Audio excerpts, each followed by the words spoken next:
welcome back to Greatly Gray. Today I'm in my backyard and we are going to be doing some yard work.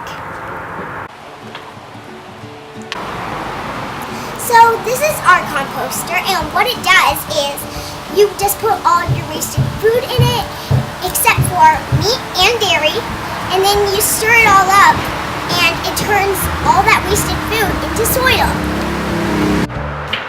So this is our new house, and we discovered that in our garden we have rhubarb.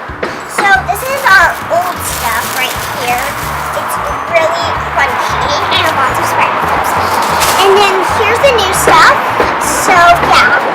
And then we also discovered that we can make rhubarb applesauce. And it's actually super good. It's really fun to have your own fruits and vegetables in your own garden.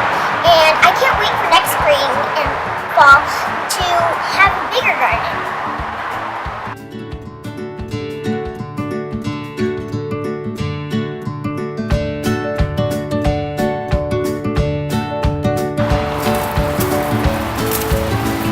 That's what I'm talking about.